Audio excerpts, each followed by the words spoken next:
Oh les beaux jours, le podcast des frictions littéraires.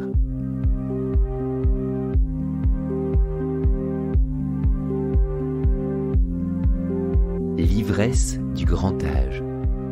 Une rencontre avec les écrivains Laure Adler et François Cusset, animée par Yann Nicole et enregistrée en public en mai 2022 au Théâtre de la Criée à Marseille, dans le cadre de la 6e édition du festival Oh les beaux jours.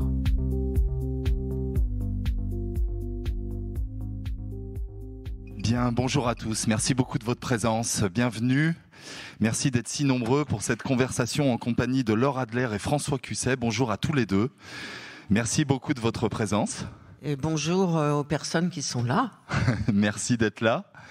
Bienvenue à vous, cher François. Ça fonctionne. Oui, on m'entend. Bien. Merci d'être là. On va évidemment avoir une conversation ensemble à laquelle je vous associerai pour un petit temps de questions à l'issue de cette conversation. Une rencontre qui s'intitule L'ivresse du grand âge. Alors on va revenir sur cette question de la terminologie et du lexique. C'est promis, chère Laure, nous ne parlerons pas de senior aujourd'hui pendant cette conversation, mais nous parlerons de la vieillesse. Vous êtes un pré-senior. Hein, absolument. On va peut-être essayer de caractériser ma catégorie d'âge, effectivement. On va parler de la vieillesse, on va parler des vieux et des vieilles, de la place qu'on réserve à la vieillesse dans notre société, de ce que ça veut dire de vieillir. Et puis, on va essayer de penser, finalement, avec vous, ce que vous dites être un impensé de la société contemporaine, qui est précisément ce rapport à la vieillesse. On va le faire à partir de vos deux livres, qui sont de nature différente. Vous, chère Laure, un livre, je dirais, de récits littéraires, une enquête aussi, évidemment, et en même temps un livre littéraire, philosophique autour de cette notion-là. Et vous, cher François, un roman qui met en jeu ces questions-là à travers un certain nombre de personnages. Je vais vous présenter très vite, puis on va rentrer dans le vif du sujet, même si beaucoup vous connaissent évidemment ici. François, vous êtes historien des idées, vous enseignez notamment à Nanterre, vous avez publié de très nombreux essais, on se souvient notamment de vos essais sur les années 80, sur les années 90. Également, bien sûr, des livres plus récents, notamment Le déchaînement du monde, autour de la question de la violence contemporaine.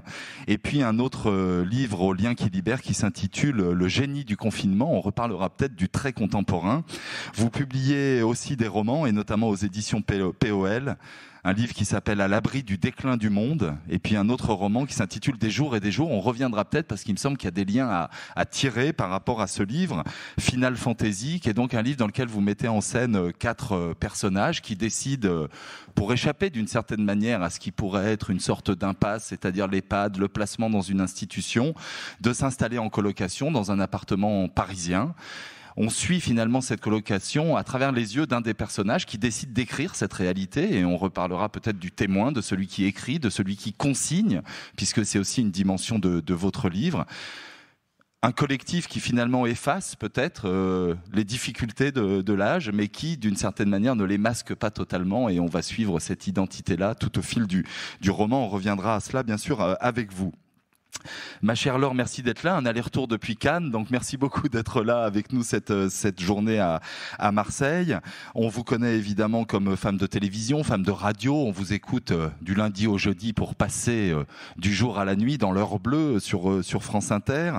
Vous avez publié de très nombreuses biographies, essais, très nombreux livres, et donc ce livre, La voyageuse de nuit, qui fait bien sûr un petit écho à Chateaubriand, on aura l'occasion d'en reparler. Je le disais, un récit littéraire, un récit peut-être personnel à certains égards, et puis une dimension d'enquête de terrain auprès à la fois des gens qui travaillent autour du grand âge notamment, des témoignages de gens connus, de gens anonymes, et puis aussi une enquête, j'ai envie de dire, dans la littérature, dans la philosophie, dans le cinéma, puisque le cinéma, la littérature, les sciences humaines permettent aussi d'éclairer tout cela, avec tout un tas de références qu'on va égrener au fil de cette conversation. Mais peut-être un petit mot sur la référence, si on peut dire, ou en tout cas celle qui est peut-être à l'origine du livre, c'est Simone de Beauvoir, ce livre La vieillesse, dont vous dites au début de votre livre que c'est un constat qui était vrai à l'époque et qui est peut-être encore plus vrai aujourd'hui. Peut-être nous dire un mot de ce point de départ, de ce prolongement qui peut exister par rapport au travail de Simone de Beauvoir dans ce livre. J'avais lu le livre de Simone de Beauvoir quand j'étais jeune, très jeune, une vingtaine d'années, parce que j'étais, comme toutes les filles et les garçons d'ailleurs, très amoureuse de l'œuvre de Simone de Beauvoir, et je reste aussi construite par les livres qu'elle a écrits. Et je l'avais lu, mais je savais qu'elle y accordait une grande importance. Je l'avais lu en me disant « Ouais, c'est vachement bien, mais alors ?» Ça ne me concernait pas. Je trouvais que l'enquête était très fouillée, que les arguments étaient très précieux.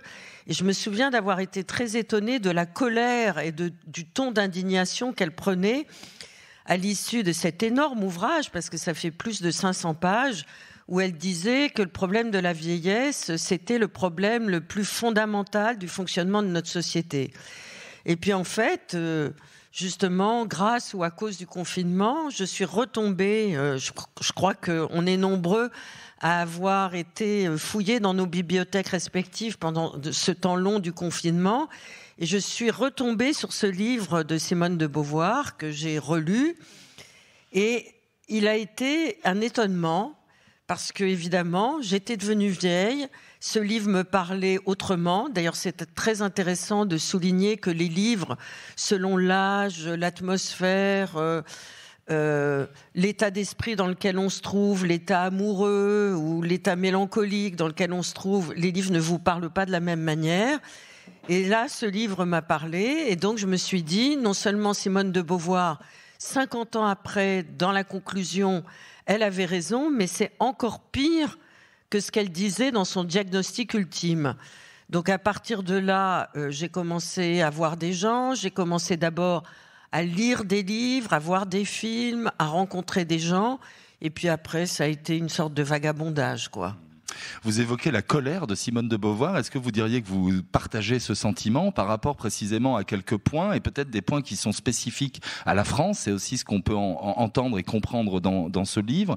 Y a-t-il un sentiment de colère par rapport à la fois à l'invisibilisation, à la marginalisation de la vieillesse, et finalement de ce que ça représente aussi en termes de civilisation, en termes de société? Vous reprendriez à votre compte le terme de colère?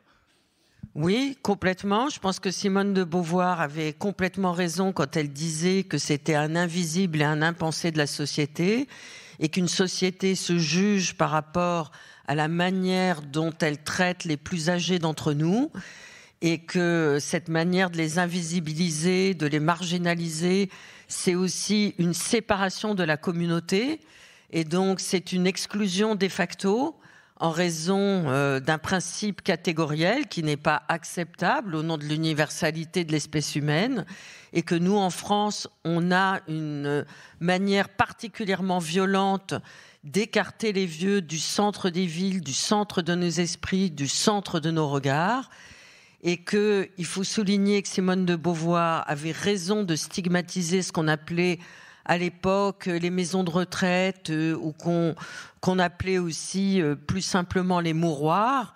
Et il faut quand même dire que beaucoup de choses ont changé positivement de ce côté-là.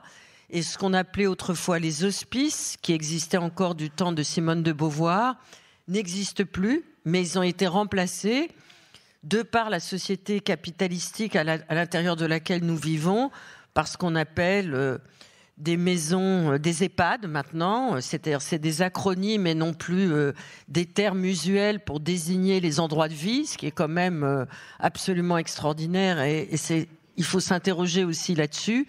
EHPAD, pourquoi on dit EHPAD? Pourquoi on ne dit pas maison de vieilles, maison de vieux, maison de partage, etc. Donc même à l'intérieur de notre langage, c'est instillé à bas bruit l'idée que il ne faut pas parler de ces choses-là en utilisant les mots les plus simples. Et pourtant, même les plus jeunes d'entre nous vont vieillir. On va tous vieillir. Donc, je ne vois pas pourquoi on ne désignerait pas ce mot-là qui va nous accompagner jusqu'à la fin de notre vie et de notre existence. Et même si des choses ont changé positivement depuis l'époque de Simone de Beauvoir, beaucoup de choses se sont accélérées négativement depuis son diagnostic, et particulièrement en France, il y a une ostracisation, il y a une publicité négative, active, si j'ose dire, qui est faite pour invisibiliser activement les vieilles et les vieux de notre société. Et je dirais même plus, et je parle trop, pardon, je dirais même plus, c'est-à-dire que les jeunes, les plus jeunes d'entre nous, celles, et ça vise plus particulièrement les filles, Je connais des filles qui ont 20 ans aujourd'hui, qui ont 22 ans, 25 ans, qui se sentent déjà vieilles et qui pensent qu'elles ont perdu déjà leur jeunesse et qui passent leur temps sur les réseaux sociaux à essayer d'être comme la publicité leur dit d'être, qui vont consulter des médecins pour savoir comment elles peuvent habiller leur corps, transformer leur corps pour être encore plus jeunes qu'elles le sont et pour essayer d'aller voir, bon, ça existe au Brésil depuis longtemps, mais ça arrive à grands pas et c'est déjà là en France et en Occident, pour déjà se faire changer le visage pour être comme les autres. Donc, si vous voulez, l'ostracisation de la vieillesse est en train de s'activer à grand bruit vers les plus jeunes d'entre nous. On reparlera de ces notions de jeunisme et d'agisme, hein, et effectivement peut-être aussi du vocabulaire, parce que vous parlez de l'EHPAD et il y a même effectivement le mot qui correspond au H, qui est le mot d'hébergement, qui veut dire aussi beaucoup de choses, me semble-t-il, dans l'aspect temporaire et dans la manière dont on envisage ces lieux. François, peut-être pour rebondir sur ce que dit Laure et sur finalement l'histoire de ces 4 personnages, je disais qu'il y avait des liens avec des livres précédents, parce qu'il me semble qu'une des données de vos romans, c'est de comprendre comment on se met à l'abri du déclin du monde, c'était le titre de votre premier livre. Comment on organise des alternatives à finalement ce qui est l'obligation sociale ou le fonctionnement de la société. Peut-être nous dire un mot de cela. Est-ce que vous diriez qu'il y a un lien dans l'alternative, le chemin de traverse d'une certaine manière dans notre société autour de la vieillesse et de ces 4 personnages? Alors peut-être justement on pourrait repartir du livre de Simone de Beauvoir, La vieillesse. Ce qui est assez étonnant, troublant, c'est que moi-même je l'ai lu juste avant d'écrire ce roman et que c'est vraiment un souffle qui m'a beaucoup inspiré en vérité. Sauf que le livre de Beauvoir est parfaitement double. Enfin, c'est pas une digression, hein, ça va. Je vous en prie. Il y a une dimension très politique, effectivement, et elle défend les vieux avec les mêmes accents qu'elle défendait à l'époque, les prolétaires des pays du Sud, les Palestiniens, les femmes, évidemment. Donc il y a vraiment une dimension vraiment de... Voilà, ces invisibles sont l'objet d'un militantisme de sa part. Et puis il y a un autre aspect du livre, beaucoup plus présent, je trouve, c'est que c'est une anthologie incroyable d'écrits de grands écrivains ou de grands peintres, de grands artistes sur leurs dernières années. Et avec cette question qu'elle pose et à laquelle elle ne répond pas, qui est... est-ce qu'il y a quelque chose encore à dire à cet âge-là, puisqu'ils se posent tous la question, les grands qu'elle cite, un pied dans la tombe, quoi, quand on n'a plus d'objets. Et ce qu'elle appelle plus d'objets, c'est-à-dire, elle cite souvent des écrivains qui disent il n'y a plus de fiction, il n'y a plus d'imaginaire. Pour pouvoir imaginer une fiction, il faut avoir du temps devant soi. Quand on n'a plus de temps devant soi, la fiction se dépouille à rien, donc on ne peut que parler de ce qu'on est en train de vivre, c'est-à-dire rien. Donc du sentiment d'exister. Donc de quelque chose de très brut, qui est le simple fait de vivre. Et moi, c'est l'autre aspect moins politique de ce livre de Beauvoir qui m'a beaucoup touché, et qui est sans doute davantage l'objet de mon roman, puisque, oui, c'est 4 copains, de femmes, 2 hommes, qui s'installent ensemble à peu près dans l'époque historique, au moment d'un certain confinement, d'une certaine pandémie, et puis qui vont vivre 20 ans plus ensemble, enfin jusqu'à la fin, avec l'idée, le point levé, que non aux EHPAD, non à toute cette économie de la vieillesse qui effectivement s'enrichit sur le dos des mourants. Hein. D'ailleurs, très important de le dire, c'est un aspect qui est absent du livre de Simone de Beauvoir parce que ça n'existait pas à son époque. C'est-à-dire que le grand âge n'était pas un créneau économique. Aujourd'hui, il y a à la fois une forme de gérontophobie que vous décrivez parfaitement, Laure, et en même temps du fric à se faire, mais vraiment, c'est-à-dire que tout est fait pour qu'on organise un segment de population, un type de vie, un créneau avec ses bénéfices. Donc eux disent merde à tout ça, ont une sorte de snobisme un peu exagéré quand ils voient des cars avec des vieux en visite en semaine, quand ils vont voir leurs copains en maison de retraite, et préfèrent vivre finalement hors de l'agisme, je pense qu'on en parlera, c'est-à-dire hors de la catégorie d'âge où on les a assignés, en vivant comme des colocs de 20 ou 30 ans, à ceci près, que ça boitille, ça claudie, ça oublie tout, ça s'énerve, ça décline, ça a peur de la mort, etc., etc. Donc c'est pas non plus des colocs de 25 ans, quoi. Et ils se mettent aussi en marge, je parlais de marge effectivement par rapport à l'agisme, mais ils se mettent aussi en marge par rapport à une société ou à une évolution de la société, c'est en tout cas leur sentiment, puisque ce sont des gens qui parlent de politique, qui parlent de littérature, qui parlent de philosophie, et qui s'inscrivent finalement presque dans un rapport au monde entre guillemets, d'un autre temps. Est-ce qu'il y a aussi cette réflexion-là de l'époque, d'une sorte de phalanstère qui permet aussi un regard sur le monde tel qu'il est, ou je ne sais pas si on doit parler du déclin du monde, je vous laisse cette responsabilité, mais en tout cas quelque chose de cet ordre. Oui, il y a une amertume, ça c'est peut-être leur côté moins sympathique. C'est-à-dire, il y a de très belles citations dans votre livre, Laure, de différents écrivains ou écrivaines qui insistent pour dire qu'elles sont dans le présent, dans l'avenir, et qu'effectivement le monde des jeunes est autant le leur. Voilà. C'est pas le cas de mes personnages. Ils crachent sur le monde qui va leur survivre, pas parce qu'il est moins bien ou parce qu'il y a trop de réseaux et trop de je ne sais pas quoi, parce qu'il va leur survivre. C'est tout. Ce qui est insupportable, ce qui est absolument injuste, donc ils le détestent, ce monde. Alors, évidemment, ils rentrent dans leur monde à eux, le monde qui est en train de disparaître, tout. Alors, ils exagèrent, ils rentrent la littérature, l'amour, comme si l'amour n'existait plus pour la jeunesse, voilà, la pensée, la politique, donc évidemment, ils exagèrent.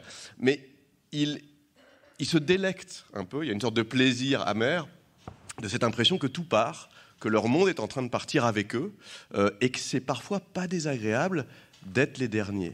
Les derniers à en avoir profité, les derniers à avoir porté ça, et puis après eux le déluge. Enfin, il y a vraiment ce sentiment-là, un peu agaçant, et voilà, et en même temps un peu comme ça borné, obstiné chez eux, quoi. Laure, peut-être un petit mot sur ce qu'évoque François par rapport à cette idée de l'agisme. Vous dites dans votre livre, et c'est la première partie d'ailleurs du livre qui s'intitule « Le sentiment de l'âge », et vous dites que, en effet, l'âge est un sentiment, pas une réalité, et finalement les personnages de François, c'est cette dimension-là qu'ils mettent en place dans leur installation, dans leur mode de vie, c'est de s'inscrire non pas par rapport à l'âge comme réalité, mais un sentiment. Et le choix de la colloque va peut-être dans ce sens-là, peut-être nous dire un mot de cette question du sentiment de l'âge. Moi, j'ai beaucoup aimé le livre de François parce que c'est une sorte de jubilation de l'âge, d'une certaine façon. De plus, c'est extrêmement bien écrit, c'est très drôle. Et donc, vous nous embarquez dans un monde qu'ils ont inventé, au fond. Et c'est-à-dire que ces personnes-là ont décidé de faire sécession. Ils ne veulent pas vivre comme la société leur donne l'injonction de vivre. Et ils sont des espèces d'utopistes de l'âge, d'une certaine façon. Et peut-être qu'ils se retranchent dans cette colocation, mais en même temps, au même moment où ils se retranchent, ils inventent leurs propres règles de sociabilité. Effectivement, ils peuvent être de temps en temps assez agressifs vis-à-vis de ce monde qui continue à rouler en les ignorant. Et ils sont devenus des spectateurs passifs, mais en même temps, ils ont trouvé des sentiments entre eux, des rapports entre eux, une circulation de désirs, un certain respect qu'ils n'auraient peut-être pas eu avant du temps où ils étaient jeunes. Une intensité aussi de leur regard vis-à-vis des uns des autres, une manière de savourer le monde qu'ils ignoraient avant. Donc, même si le livre est par moments assez noir, il y a quand même justement un sentiment de l'âge qui les inonde par moments et qui les surélève par rapport à la vie d'avant, du temps où ils étaient jeunes. Ça me touche beaucoup ce que vous dites. Là aussi, c'est politique, c'est-à-dire que il y a un mot qui n'est pas dans le livre, mais qui pour moi résume leurs sentiments, c'est d'être des prolétaires du temps. C'est-à-dire que la seule chose qu'ils n'ont pas, et plus, parce qu'ils sont dans une situation matérielle assez confortable, culturelle, plus, etc., c'est le temps. Et qu'effectivement, c'est très juste ce que vous dites sur l'utopisme. C'est-à-dire, pourquoi il y a utopisme, a priori, à passer cet âge-là c'est pas vraiment là qu'on va trouver les utopies politiques les plus radicales. Mais si, il y a utopisme précisément parce qu'il y a quelque chose qui se met à manquer. Donc c'est à partir de la pénurie que la politique naît, si vous voulez. Donc là, le temps leur manquant, ils créent une utopie. Une utopie pour combler, effectivement, ou pour faire quelque chose de ce peu de temps qu'il leur reste. Donc avec toute la mauvaise foi, je pense que le livre peut être drôle à cause de cette mauvaise foi, parce qu'évidemment, dire on est éternel, on est plus fort que vous, on est plus jeune que vous, les jeunes, quand on ne l'est pas, est toujours un peu de mauvaise foi. Et cette mauvaise foi, ils l'assument, ils en jouissent, leur complicité est aussi liée à ça, puisqu'après tout, pour eux, la grande différence, parce que ça c'est plus sérieux, c'est plus tragique, entre la vieillesse solitaire et la vieillesse en amitié, enfin en réseau de complicité, quoi. Pour eux, elle est là la différence. Et ce qui nous amène, je pense, à l'agisme, c'est-à-dire que si on est assigné à sa catégorie d'âge, à son segment de marché, à ses institutions effrayantes, là, effectivement, EHPAD et autres, alors on est seul. On peut être parmi 1000 semblables, on est seul. On est absolument seul puisqu'on est une marchandise, une catégorie trimballée d'un segment à l'autre. Et eux disent non en créant une sorte de petit phalanstère à 4 qui signifie un refus politique d'être l'objet de la sollicitude, de la politique publique, de la cupidité des EHPAD, voilà, etc., etc. Ou du mépris des enfants, que ça emmerde bien quand même d'aller voir leurs parents. Mais... Oui, parce qu'il y a des réunions de famille, on y reviendra, ça fait des scènes assez cocasses, en effet. Peut-être, Laure, pour rebondir sur cette idée de l'agisme, parler du jeunisme, vous l'avez un petit peu évoqué avec les jeunes générations. Le jeunisme devient une sorte d'idéal de société. Et ce que vous évoquez aussi au début de votre livre, et pas seulement au début, c'est l'inégalité par rapport à cette question-là entre les hommes et les femmes. C'est une dimension qui est aussi forte. Peut-être vous pouvez là aussi l'évoquer, puisque c'est bien sûr des distinctions à l'intérieur de cette réflexion qui sont importantes à faire. Alors on est inégaux dans la vieillesse d'abord par la classe sociale à laquelle on appartient et aussi, et en même temps, par le sexe.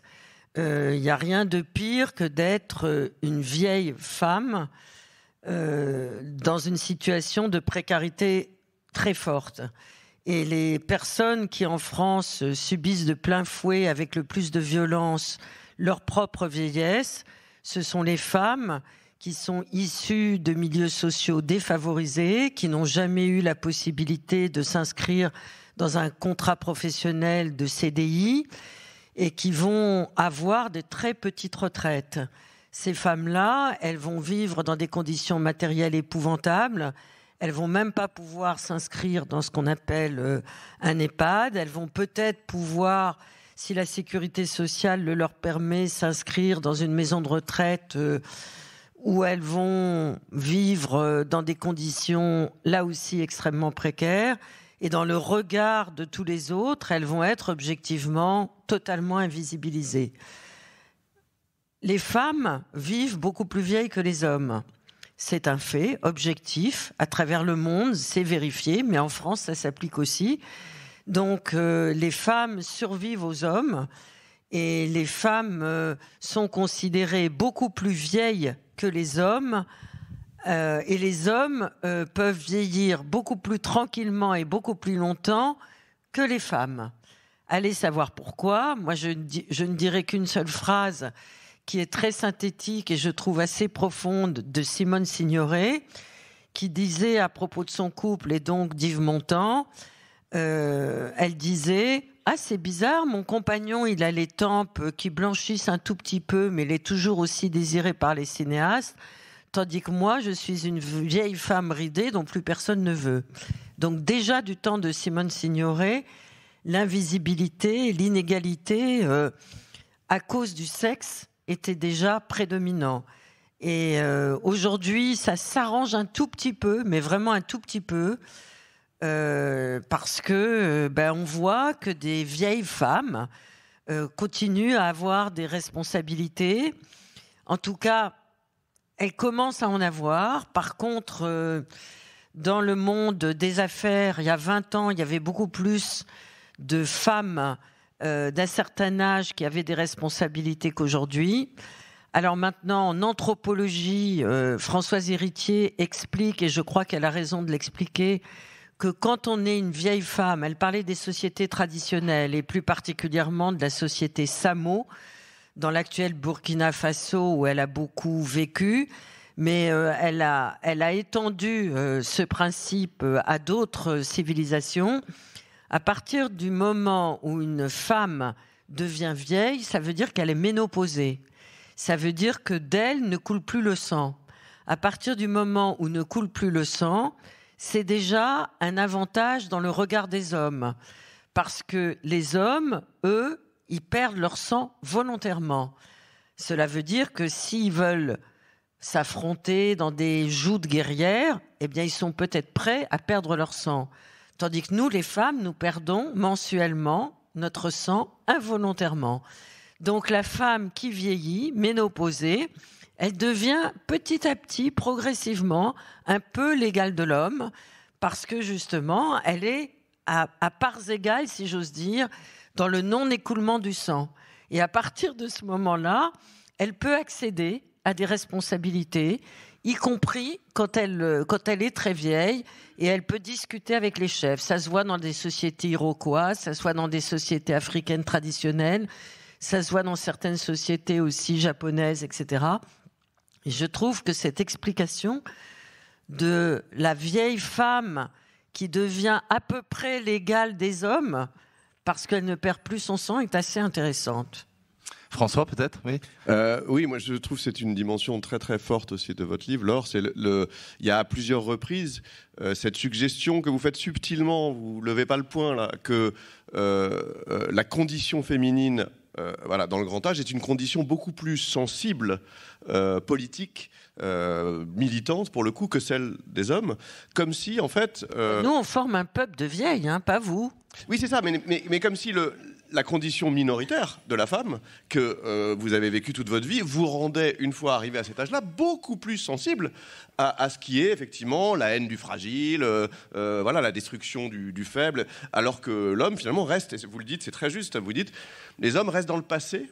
Un vieil homme est un homme qui qui vit entouré de ses souvenirs et de son passé, là où, en réaction justement à cette haine de la vieille femme sera plus dans le présent et dans l'avenir. Les exemples que vous donnez de vos rencontres avec voilà, Marguerite Duras, Nathalie Sarraute, etc., c'est ça Annie Ernaux, c'est ça qui en ressort, c'est qu'elles sont finalement beaucoup plus dans leur présent, dans leur temps, que ces hommes nostalgiques qui finalement n'ont jamais quitté leur position de domination, quoi. C'est marrant parce que leurs femmes accompagnent. Oui, et qu'en plus leurs femmes sont censées accompagner et continuer à servir. Je pense toujours, moi, sur ces questions, à la formule toujours assez drôle de Groucho-Marx, là, qui est dans chaque vieux, il y a un jeune qui se demande ce qui s'est passé. Ouais. Bon. C'est vrai en plus, c'est vrai. Il marche très bien. Mais j'y pensais, alors en vous écoutant, pour la première fois, je me suis dit, oui, mais c'est une formule d'homme, pas de femme.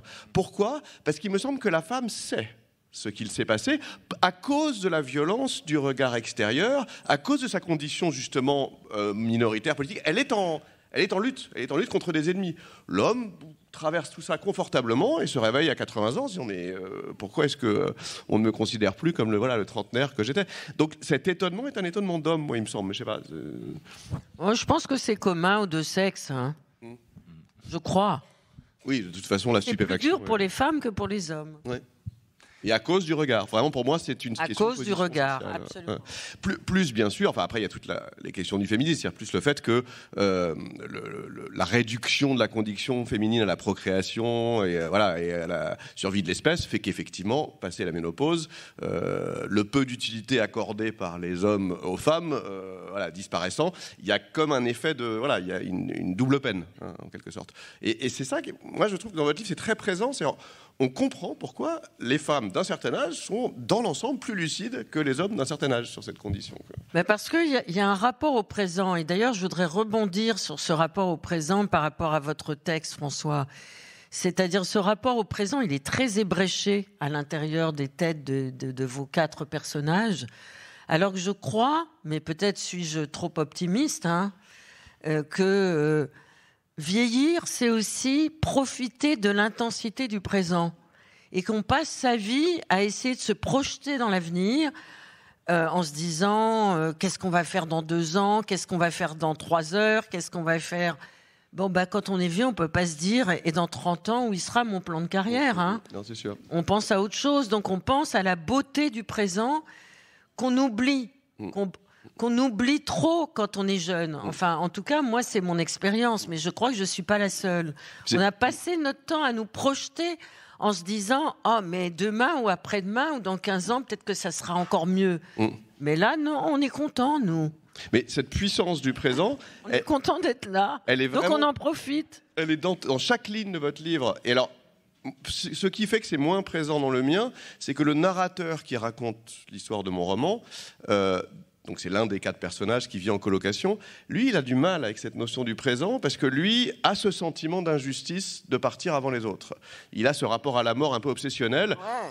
Que, voilà, un peu trop. Mélange d'humour juif, vous voyez, et je sais pas, et d'un certain sentiment de la vie qui est en train de se déliter, qui fait qu'il est moins apte à saisir le présent. Et d'ailleurs, il s'en veut parce qu'il sait que ces 3 colocataires, eux, sont peut-être davantage dans le présent. Ils font plein de trucs assez actifs, et il s'en veut de ne pas rapporter ça, de ne pas montrer leur vie au présent, parce que lui n'a plus de présent, et lui, on veut vraiment à ce qu'il appelle la chienne avec un C majuscule. La mort qui arrive. Donc voilà, c'est un personnage pour ça un peu particulier. Ceci dit, François, il a aussi une double approche, me semble-t-il, ce narrateur. C'est-à-dire que, je sais pas, au premier tiers du livre, à peu près, il se pose aussi la question, il y a un grand passage où il se pose la question à la fois sur son mode narratif, c'est-à-dire comment je raconte, et avec une forme d'insatisfaction. Il s'interroge aussi sur le destinataire de ce qu'il écrit, c'est-à-dire qui cela intéresse, et on rejoint là la question de la marge et de l'invisibilité. Et on a le sentiment que dans la narration de la deuxième partie, il y a précisément un ancrage dans le présent qui serait l'ancrage dans l'écriture. Est-ce que vous diriez cela ainsi ? C'est très très très grande lecture parce que c'est exactement ça qui se passe. Il n'y a pas de présent jusqu'au premier tiers du livre parce qu'en fait, voilà un type qui a écrit, on sent bien que c'est un écrivain professionnel, qui a décidé de raconter ses copains, sa colocation, son vieillage. Et tout à coup, il s'arrête en disant « Mais quelle merde !» On s'en fout, je ne leur rends pas justice d'abord, parce que je parle mal d'eux, je suis en train de me plaindre d'un livre sans objet, d'une vie sans avenir, etc. Et puis après tout, qui ça intéresse ? Alors, il y a cette question de l'adresse. Sauf que cette question de l'adresse, il me semble, c'est la grande question de la littérature, c'est-à-dire que d'ailleurs on pose rarement. À qui s'adresse-t-on quand on écrit sans objet, c'est-à-dire quand on n'écrit pas une lettre ou un essai ou un pamphlet politique, mais quand on écrit, tout simplement. On ne sait pas. Et lui en conclut de manière pas très convaincante, mais il en conclut qu'il s'adresse à la mort, carrément, grand prétentieux, qui s'adresse à la mort pour lui faire un pied de nez et lui dire bah tiens, regarde, j'écris, je suis encore là, et tu ne mourras pas, en quelque sorte. Mais il n'est pas satisfait de ça. Et en fait, le reste du livre le fait entrer dans le présent, donc dans le présent des relations, des bisbilles, des amours, enfin de choses plus réelles et plus présentes. Et en quelque sorte, il dépasse cette amertume de l'écrivain sans objet et de la littérature qui va mourir et de tout qui s'en va, et il vit. Et ils se mettent à vivre, c'est effectivement exactement. Il y a un rapport au présent, bien sûr, dans ce qui se passe dans le monde autour, les manifestants, l'ancrage dans une forme de désobéissance contemporaine, qui est là aussi un pied dans le présent malgré tout, et dans la vitalité. Vous diriez cela aussi ? Ah oui, complètement, le vieux rituel politique, effectivement, de la manif. Alors, ils peuvent plus y aller, parce qu'une manif, imaginez la brutalité. Mais détrompez-vous, François, moi je fais partie d'un nouveau mouvement. D'ailleurs, je l'annonce, vous pouvez y adhérer si vous le souhaitez, jeune ou vieux, qui s'appelle la révolte des vieux. Et on a décidé de faire des manifs. Ah bah, il faut absolument on reprend les méthodes de Act Up. Alors on va aller voir la nouvelle ministre là. D'ailleurs elle est sympa. Je la connaissais déjà. Et on a décidé d'aller faire des manifs pour être mieux considérés. Avec des die-ins, comme on faisait pour les manifs du sida, c'est-à-dire où on s'allonge. Symbolique. On est capable de s'allonger. J'espère qu'on va être capable de se relever aussi vite qu'on s'est allongé. Mais à mon avis, sans ça, on bloquera les flics jusqu'à ce que... Si vous ne vous relevez pas, vous bloquez le pays, ce qui est une force politique... Non, ça c'est très très bien, effectivement. Voilà. Non, mais c'est un mouvement très sérieux. Vous trouverez sur Internet. Ce qui est fait avec des médecins, des gens qui s'occupent justement. Au départ, moi j'ai connu ces gens qui travaillent à l'hôpital Cochin vers les personnes justement les plus fragiles en raison de leur âge. Et leur travail consiste à les accompagner pour leur donner de la force qu'ils croient ne plus avoir, mais qu'ils ont quand même. Et du coup, ça s'est étendu à des philosophes, à un journaliste de Libé, etc., etc. Et on est très actifs sur les réseaux sociaux. C'est super, je vais vous rejoindre absolument. La force des faibles, non, c'est ça. Non, parce que, évidemment, la manif est très présente dans mon roman, mais quand je dis « ils ne peuvent plus y aller », c'est une ironie par rapport au fait que si la brutalité policière de nos sociétés continue d'augmenter, puisqu'elle a quand même bien augmenté depuis 5 ans, alors... dans mon espèce d'anticipation, là, dans 20 ans, attention aux vieux qui seraient au premier rang de ces manifs. Voilà, ça va être un peu brutal pour eux. Peut-être encore quelques questions avant de donner la parole au lecteur. On a évoqué toutes les références que vous faites, Laure, au fil du livre, et il me semble qu'il y a deux dimensions. Il y a à la fois, bien sûr, des références à certains livres, à certains passages, et puis il y a des références à un certain nombre de personnages qui pourraient presque constituer, alors je ne sais pas si on doit dire des modèles, mais en tout cas des exemples. Je pense à Edgar Morin, je pense bien sûr à la grande Mona Ozouf. Le passage autour de Mona est absolument magnifique et émouvant. Est-ce qu'il y avait cette idée aussi de mettre en jeu, je pense à Oliveira dans le cinéma, voilà, des personnes qui, à un âge donné, continuent à travailler, continuent à avoir du génie, continuent à s'installer effectivement dans la vie politique, intellectuelle, artistique, mais pas seulement. Il y a aussi cette idée, alors je ne sais pas si on doit dire modèle ou en tout cas exemple, ou comment vous envisagez ce rapport-là à ces personnages-là en dehors même de leurs œuvres?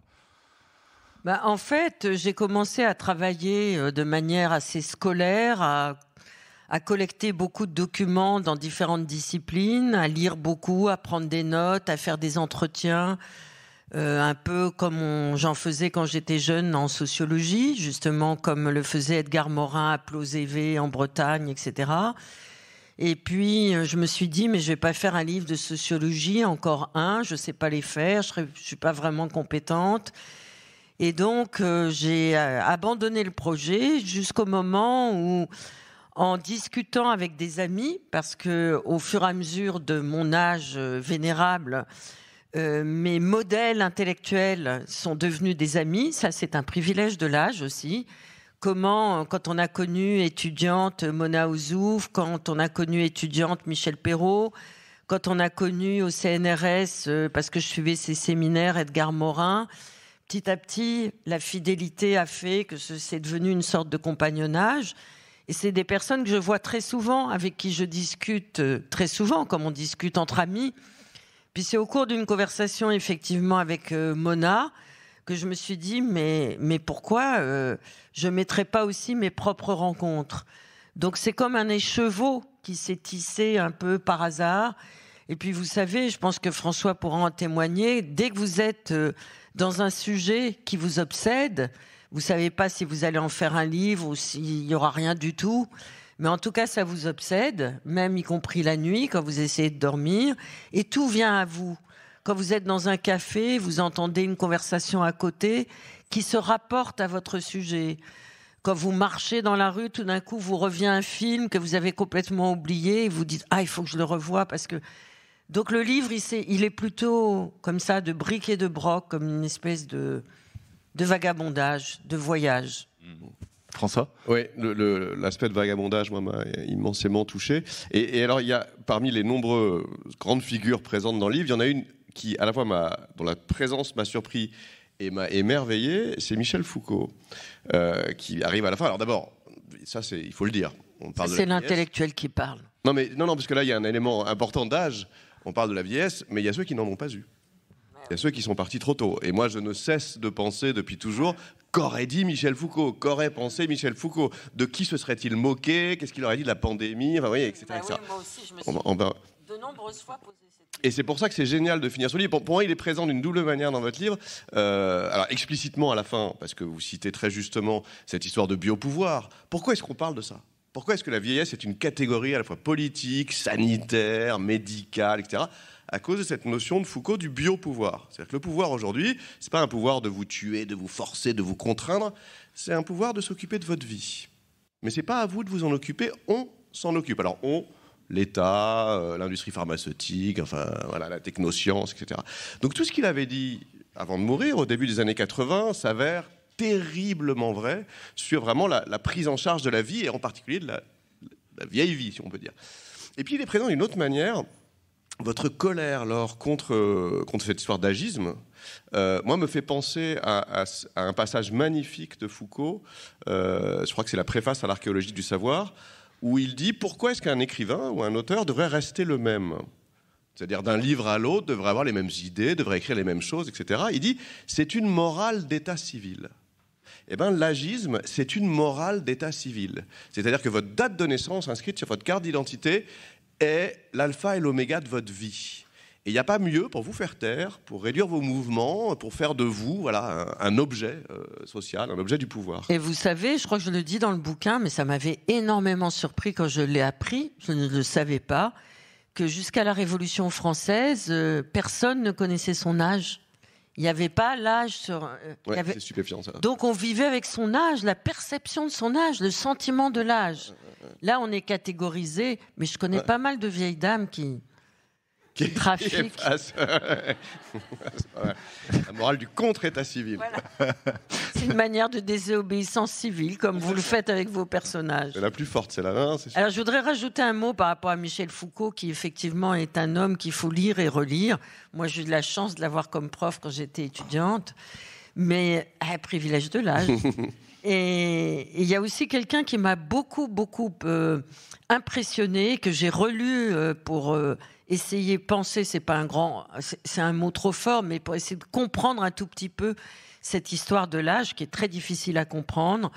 Eh bien, c'est Suzanne Sontag. Ah oui. Suzanne Sontag qui a fait des livres extraordinaires sur la maladie, sur le sida, des livres politiques pour essayer de comprendre ce qui se passait sur le corps social, sur le collectif social. Eh bien, je pense que l'œuvre de Suzanne Sontag, elle est aussi à revisiter aujourd'hui. Ouais, complètement. En plus, il y a un lien, puisque elle, c'est l'introductrice de Roland Barthes aux États-Unis, et vous citez très justement Barthes, qui avait vécu avec sa mère, et dont la perte Journal de deuil, qui est un livre extraordinaire. Et effectivement, Sontag, alors c'est juste parce que moi je la voyais plutôt du côté de l'écriture de la maladie, mais ce qu'elle dit, effectivement, c'est aussi là aussi la mise en minorité de l'âge et voilà des vieux comme une sorte de le dégoût du corps social pour ce qu'il va devenir et comment c'est organisé. Enfin, c'est très très fort ce que dit Sontag. Elle est en colère, voilà une femme. Vous allez avoir de la lecture à l'issue de cette conversation. J'imagine que les bibliothèques vont être prises d'assaut. Peut-être encore une chose, parce qu'il me semble que c'est intéressant, je pensais à Mona Ozouf, il y a ce moment qui est assez amusant d'ailleurs, où vous lui demandez de parler du rapport à la perte, et elle fait cette liste à l'après-vert sur ce qu'elle perd et ce qu'elle gagne, d'une certaine manière. Il y a des choses qui sont très belles et très émouvantes, et en même temps c'est aussi une manière, me semble-t-il, dans votre livre, de ne pas être, entre guillemets, dans une forme d'idéalisation. Il y a aussi un rapport à une rudesse, particulièrement à la disparition et à la perte, mais pas seulement. Et c'est aussi une donnée du livre, c'est-à-dire que, en effet, il y a un regard sur la société, sur la place faite aux vieux, mais il y a aussi un regard, et je me tournerai ensuite vers François, dans le rapport au corps, dans la peur de la mort, tout ce qu'il a évoqué au début, qui est aussi une réalité que vous ne daignez pas finalement dans le livre. Non, vieillir, c'est perdre. Alors, comment savoir perdre ? Est-ce qu'on est bon gagnant ? Non, on n'est pas bon gagnant. Mais savoir perdre, c'est peut-être aussi savoir se délester de beaucoup de choses, devenir de plus en plus léger, devenir de plus en plus fragile. Ça peut être aussi une forme d'approche de la beauté du monde. Donc, on est obligé de se poser des questions par rapport, je dirais pas à l'essentiel, parce que c'est vrai qu'un des personnages du livre de François, il est en tête-à-tête avec la mort. C'est pas parce qu'on vieillit qu'on est en tête-à-tête avec la mort, heureusement. Mais par contre, on est en tête-à-tête avec le côté incompressible du temps. On sait qu'on n'en a plus beaucoup, que c'est comme de l'oxygène, que ça va s'assécher de plus en plus. Que faire de cet assèchement ? C'est pas forcément négatif. Que faire de cette absence d'oxygène ? L'absence d'oxygène, ça peut être une forme d'ébriété aussi, et puis ça peut être une forme d'intensité. Donc il y a tout ça qui se mélange. Moi, je crois que devenir vieille ou vieux, c'est devenir comme on était avant, sans aucune nostalgie, ne pas sentir qu'on est forcément vieille ou vieux soi-même, c'est avoir tous les âges de la vie, c'est retraverser ses propres temporalités, mais sans forcément se projeter dans un avenir. C'est pour ça que le sas du présent est une obligation de vivre et peut-être une morale de vivre. Voilà. François ? Oui, c'est extrêmement juste. L'autre mot, je suis obsédé par Michel Foucault aujourd'hui. Mais vous avez raison. L'autre mot très très beau dans votre livre, c'est le mot de déprise. Ouais, la déprise. Lâcher prise, déprise. Qui était un mot qui Abandon. obsédait Foucault. Alors lui, on parlait pas pour ça, on parlait pour le pouvoir. C'est-à-dire qu'il y a la prise du pouvoir, puis il y a la déprise du pouvoir. Et finalement, il disait ce qui peut arriver de mieux à des gens qui ont été révolutionnaires et qui ont voulu changer le monde, mais qui se sont rangés des voitures. En gros, c'est de ne pas prendre le pouvoir, au moins, de se déprendre du pouvoir, de se mettre. Et finalement, on pourrait dire la même chose effectivement du sentiment d'immortalité, qui est celui de la jeunesse et de l'omnipotence, déprise. En fait, lâcher prise au sens extrêmement positif de laisser les flux de la vie vous atteindre et arrêter avec le pouvoir, justement, avec l'omnipotence, avec Prométhée, avec je vais changer le monde, il m'appartient, tout le monde est à moi, et voilà, et vous allez tous voilà. Je pense vraiment que la déprise est le sentiment fort de l'âge. Enfin, c'est très présent dans votre livre. Sauf que dit comme ça, là, on a l'impression d'une passivité, mais c'est l'inverse. C'est vraiment une forme d'ouverture au flux, enfin au grand air du temps, quoi, au grand vent du temps long, et non pas au petit vent du coin de la rue et de nos petites conquêtes mesquines, quoi.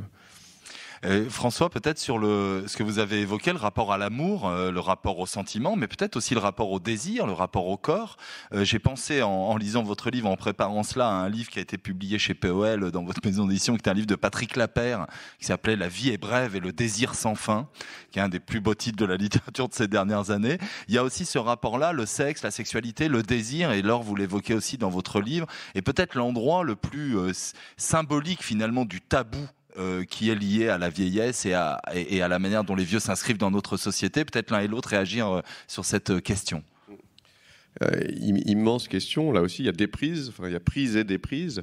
Alors, il y a un aspect... Disons qu'il y a un aspect effrayant et un aspect magnifique. L'aspect effrayant, c'est vous l'évoquez dans votre livre, et moi j'avais découvert l'existence de ça.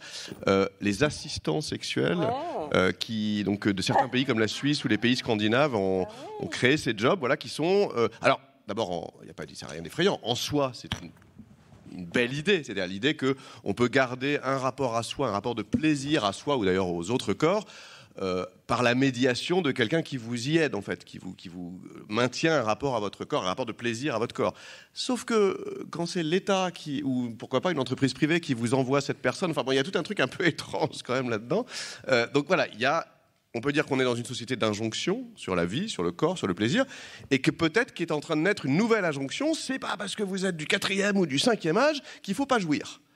Parce que voilà, il y a quelque chose qui est en train de devenir de l'ordre de la prescription, ce qui est fou aussi. Et maintenant, on sort de la politique et on rentre dans la vraie vie. Et bien sûr qu'il n'y a pas à retrouver ça. C'est toujours là, c'est absolument présent, sous d'autres formes, sous d'autres modalités. Alors moi, mon personnage, il dit, voilà, sous une modalité qui n'est plus génitale. Donc, voilà, et qui change tout, parce que du coup, il se rend compte qu'un corps en face de lui, c'est 1000 choses, c'est des détails qu'il n'avait jamais vus, c'est des atmosphères, c'est des ambiances, c'est des mots, et non pas seulement voilà, cette réduction de la vie sexuelle à la génitalité, comme on le fait quand on est adulte. Parce qu'il dit, moi je suis plus adulte, je suis vieux, quoi. Donc oui, bien sûr. Alors il est un peu sceptique sur cette notion, cette expression à la mode aujourd'hui de slow sex, hein, pour la pratique sexuelle. Mais ce qu'il dit, oui... lent, donc voué à disparaître. Non, il ne faut pas que ce soit lent. Voilà. Mais il est ravi que le rapport au corps soit un rapport distant, discret, mais langoureux, insistant, qui est encore un rapport de désir sans génitalité. C'est ce qu'il dit, hein, c'est ça, c'est son opinion à lui. Alors moi, je vais reciter Michel Foucault, Histoire de la sexualité, pour vous dire, mon cher François, que non, on peut être très vieux et avoir envie de bander, de jouir, de faire l'amour, hein, excusez-moi. Je parle de mon personnage. Ça, c'est mon enquête qui le dit. D'accord. Mais je crois qu'en France, on a une curieuse peur vis-à-vis du sexe des vieux et de la possibilité pour les vieux d'avoir toujours un corps, d'éprouver toujours du désir et d'avoir envie du désir de ce désir. Effectivement, en Belgique, en Suisse, en Suède, en Norvège et dans d'autres pays européens, il y a une profession qui s'appelle assistant sexuel. Ce sont des gens qui sont des psychologues, qui sont payés par les institutions. Vous n'êtes pas obligé de les recevoir ou pas, mais vous pouvez y avoir accès, si j'ose dire, et ils vous font prendre conscience de la dignité, de la possibilité, de la beauté de votre corps et de la possibilité, avec ce corps, de pouvoir éprouver du plaisir de la manière que vous souhaitez. Au Japon, en ce moment, depuis maintenant une bonne dizaine d'années ou une bonne quinzaine d'années, il y a des robots. Alors moi, je trouve que c'est mieux les vrais, hein, les vrais hommes et les vraies femmes. D'accord. Mais enfin, il y a des robots dans toutes les maisons de retraite que vous pouvez prendre le soir gratuitement, des robots femmes ou des robots hommes, et puis ils font ce que vous voulez. Bon, ben écoutez, et puis il y a les infirmières qui expliquent. Vous pouvez aller sur Internet, d'ailleurs il y a des films qui le montrent, et puis il y a une grande réalisatrice japonaise qui s'appelle Naomi Kawase, qui a beaucoup filmé sa grand-mère, et qui a beaucoup filmé les vieux, et qui a fait des documentaires extraordinaires sur ces pratiques tout à fait banales. Et puis, il y a un mouvement aussi qui commence en France, grâce justement à la revendication de tous ceux qui, comme ACT UP, ont œuvré pour la possibilité pour les malades du sida d'être réintégrés dans la communauté des vivants. Ben, y a tout un mouvement qui commence aujourd'hui pour dire pourquoi est-ce qu'il n'y aurait pas la possibilité pour les homosexuels de vivre en couple tout en étant reconnus comme homosexuels à l'intérieur de certaines résidences, etc., etc. Et par ce biais-là, il y a en ce moment même, dans certains EHPAD, parce que je suis très admirative de cette enquête qui a été faite par ce journaliste du Monde pour dénoncer les exactions commises au nom, soi-disant, du grand âge par Orpea. Mais il y a aussi, moi je ne veux pas faire de l'EHPAD bashing, parce qu'il y a aussi des EHPAD extraordinaires, associatifs, où il y a des gens exceptionnels, des personnels soignants qui sont payés très très peu et qui travaillent comme des dingues et qui font un travail justement de possibilité de reconquête de la dignité des résidents, etc., etc. Des infirmières, des médecins, des directeurs d'établissements. Il y a vraiment des endroits extraordinaires en France. J'y ai passé beaucoup de temps, j'ai fait beaucoup d'amis. Et je vous assure que tout le monde n'est pas comme ce qu'on a vu dans les journaux.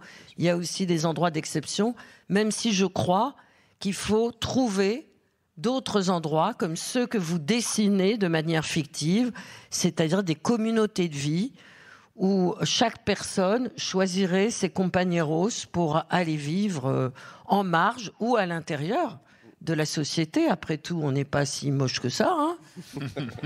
Au contraire. On n'est pas méchant en plus. Il faut le rester un petit peu quand même. Oui, un petit peu de méchanceté ne nuit pas. Dernière chose avant de me tourner, parce que vous avez évoqué Kawase, et il faut qu'on dise un petit mot, peut-être, on est dans le temps du Festival de Cannes, du rapport au cinéma. Je pense à Amour de Michael Haneke, la question de l'image, de la mise en scène, du regard porté. On est là aussi dans quelque chose de différent finalement des mots, de la littérature. On est dans l'image, on est dans le regard posé sur le corps. Peut-être nous parler de ce film en particulier et de la manière aussi dont le cinéma, les images participent ou non aussi de la vision qu'on peut avoir de la vieillesse et des vieux dans notre société. Peut-être l'un ou l'autre. Je suis moins habilité que Laure, mais c'est vrai qu'il y a une scène dans mon roman où, en fait, au début de leur colocation, mes 4 colocataires, en fait, ils sont en pleine pandémie, justement, et ne pouvant plus sortir de chez eux, ils décident de voir des films sur les vieux.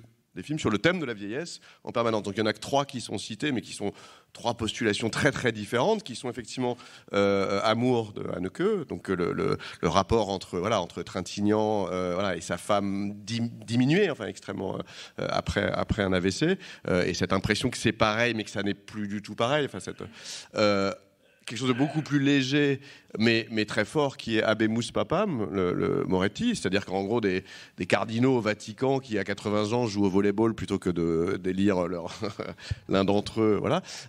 Et puis le Roi Lear, et ça recoupe aussi, vous en parlez très, très bien dans votre livre, parce que quel plus grand, enfin là, en l'occurrence, c'est un film de Peter Brook sur le Roi Lear, mais quelle plus grande figure de la colère de la vieillesse, de la rage, vraiment d'une vieillesse debout que celle du Roi Lear de Shakespeare. Donc voilà, donc il se passe ces films-là en continu, en disant, après tout, la vieillesse est un super thème pour un festival de cinéma. Donc effectivement, c'est présent de cette façon-là. Moi, je voudrais évoquer la publicité, parce que je trouve que le cinéma rend bien compte finalement des différentes étapes de la vieillesse, et il y a beaucoup de films très très émouvants et de plus en plus de films drôles sur la vieillesse, et il faut s'en réjouir. Mais je trouve que la publicité est très ravageuse. Je trouve que le cinéma a une sorte de douceur vis-à-vis de la vieillesse, tandis que la publicité qui nous assiège tous les jours, qu'on le veuille ou non, qu'on marche dans une grande ville, qu'on rentre dans un grand magasin, qu'on traverse un centre commercial, qu'on ouvre un journal féminin, eh bien, on voit un jeunisme arrogant qui nous assaille, qui nous violente, et on ne voit pas de corps autres et de visages autres que ceux qui ont entre 15 et 25 ans. Et je trouve que là aussi, on en revient au début de notre conversation, ça donne des mauvaises images, entre guillemets, aux plus jeunes d'entre nous, et ça ostracise de manière permanente, quotidienne. C'est presque du harcèlement par l'image, de l'ostracisation des vieux, et c'est très très efficace. Dernière chose, François, puis après une... Non, mais sur cette question du jeunisme, on pourrait effectivement... Enfin, c'est... comment dire, une énergie politique et idéologique centrale du système aujourd'hui, dominant, effrayante, qui organise d'ailleurs un certain dégoût sexuel pour la vieillesse, organise absolument tout, au point qu'effectivement les vieux sont dépeints comme des êtres qui finalement ont plus de corps, plus de vie sexuelle. C'est vraiment la publicité. Et pour moi, il y a quelque chose d'un peu gênant dans le fait que de plus en plus de publicité courageusement fasse exception à ça et montre tout à coup un corps de vieille femme ou une image de vieille femme, ce qui est très bien, c'est ce qu'il faut faire, mais comme ça a le statut d'exception, vous voyez, ça me fait un peu penser à quand la première ministre dit mais Pap Ndiaye c'est aussi un bon républicain, ça me choque autant que les insultes racistes, il n'y a pas besoin de le dire. Non. Vous voyez, donc c'est le problème du statut d'exception. On en a encore pour 2 heures si on passe à Pap Ndiaye. On n'a pas fini. Je vous en prie, cher ami. Il nous reste quelques minutes. Si vous avez peut-être une question, envie de prolonger la discussion. Oui, madame. J'imagine peut-être que il y a un micro dans la salle. On vous l'apporte. Il y a un micro pour ce côté-là qui arrive tout de suite. Ah. Sans ça, mais peut-être peut-on. Non. Madame, allez-y, je vous en prie. Oui, merci pour cette rencontre extraordinaire. Vous n'avez pas du tout évoqué quelque chose qui me paraît essentiel, c'est-à-dire l'impression que la planète vieillit, et c'est-à-dire que tout le monde est atteint. Je veux dire, mes petits-enfants ont des angoisses de vieux. Enfin, vous voyez ce que je veux dire ? Voilà. Ça me paraît important de développer ça. Vous avez tout à fait raison, la planète vieillit, vous l'avez magnifiquement dit, la planète vieillit et c'est nous tous qui sommes embarqués, quel que soit notre ordre générationnel dans cette histoire où personnellement, moi quand j'étais jeune, j'ai jamais entendu dire et j'ai même jamais eu l'idée que la planète pouvait vieillir. J'étais sur la planète, j'étais dans le monde, mais ce sentiment de vieillissement du monde a quelque chose de très angoissant. Et pas plus tard qu'hier, je discutais avec quelqu'un qui est un responsable et qui emploie beaucoup de jeunes et qui me disait que dans les entretiens d'embauche, la première question que posent des gens qui commencent à travailler, qui ont donc entre 20 ans ou 18 et 22 ans, disons, la première question qu'ils posent, c'est à quel âge je pourrais prendre ma retraite et de quel montant sera ma retraite. Je crois que ni François ni moi n'avons jamais posé cette question. Non, absolument. Ça veut dire qu'ils sont très angoissés, je les comprends. Hein, je les comprends. Oui, bien sûr. Mais c'est des questions qui je veux dire, c'était de l'ordre de l'impensable pour nous. Peut-être juste un bémol à mettre à ça, qui est que le vieillissement du monde, d'un point de vue objectif et démographique, est quand même le vieillissement du nord du monde, plus que du sud. C'est-à-dire que l'Europe voit son âge moyen et son espérance de vie augmenter incroyablement, pendant que l'Afrique a un taux de natalité à 7 ou 8 enfants par femme et un âge moyen de 18-19 ans. Donc c'est ce que disent mes personnages dans mon roman. Ils disent l'Europe est un EHPAD. L'Europe. Avec des Japon aussi, hein. Vieilles populations. Voilà, le Japon. Je pense que Madame évoquait aussi la question écologique, évidemment, et c'est une autre. Et c'est à quoi je veux en venir, c'est-à-dire qu'il y a cette question de l'obsolescence, c'est-à-dire qu'il y a à la fois l'obsolescence programmée, donc le capitaliste qui préfère que les choses ne durent pas pour s'en mettre plein les poches, et l'obsolescence avérée, historique de notre modèle de développement, de notre mode de vie, qui fait qu'effectivement le monde est vieux, pas au sens de radotant, boitillant, kakoshim, vieux au sens de si on continue comme ça, il n'a plus beaucoup d'années devant lui, tout simplement. Donc effectivement, ça c'est la chose centrale à dire, dont les générations à venir ont plus conscience quelque part que les nôtres. Alors, et d'ailleurs, il y a le mouvement des boomers, hein. Oui. Le mouvement des boomers, c'est des gens très très jeunes qui nous estiment, nous, responsables, notre génération, de leur avoir laissé le monde ainsi. Oui, le mouvement des millennials contre le mouvement des boomers, c'est ça. Parce que oui, nous sommes les boomers, nous serions les responsables. Moi, je trouve que c'est un peu gonflé. Moi, je me sens pas responsable du vieillissement du monde. Hein. Mais en même temps, parce que si jamais on voulait mettre un tout petit peu de désaccord, une petite touche,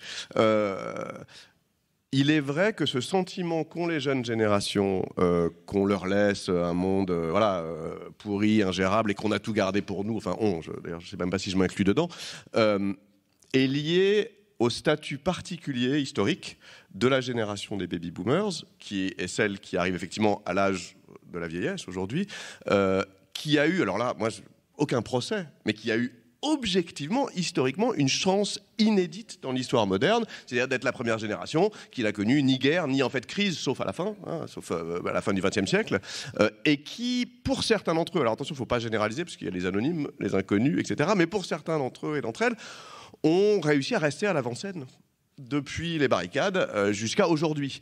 Donc effectivement, vieillir, quand on a eu cette chance-là, est encore plus pénible que quand on a toujours été invisible.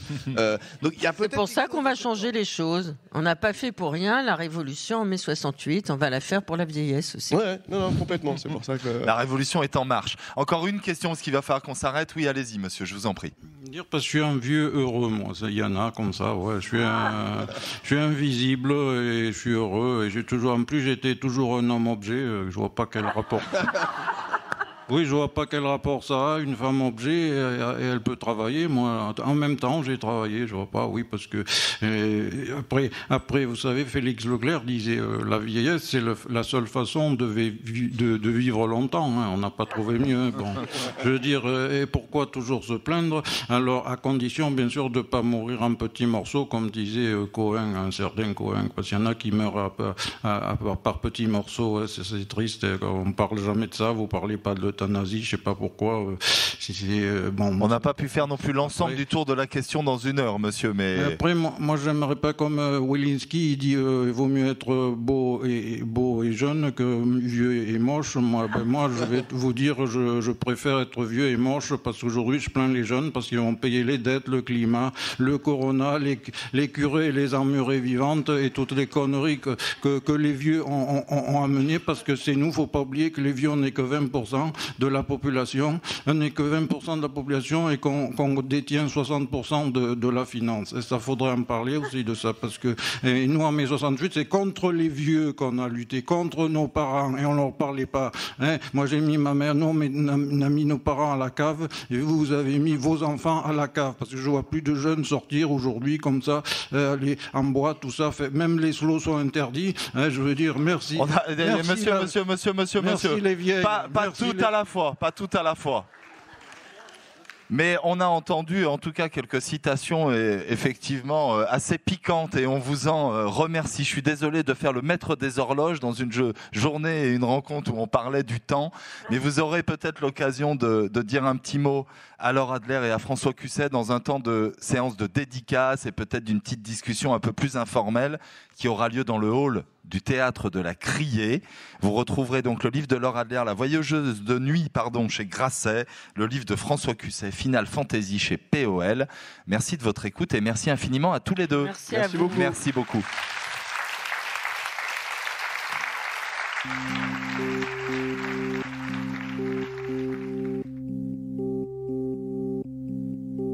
Le festival Au les Beaux Jours remercie Laure Adler et François Cusset, ainsi que Yann Nicole qui a animé cette rencontre et l'équipe du Théâtre de la Criée qui a accueilli le festival. Les références bibliographiques des écrivains sont disponibles dans le descriptif du podcast.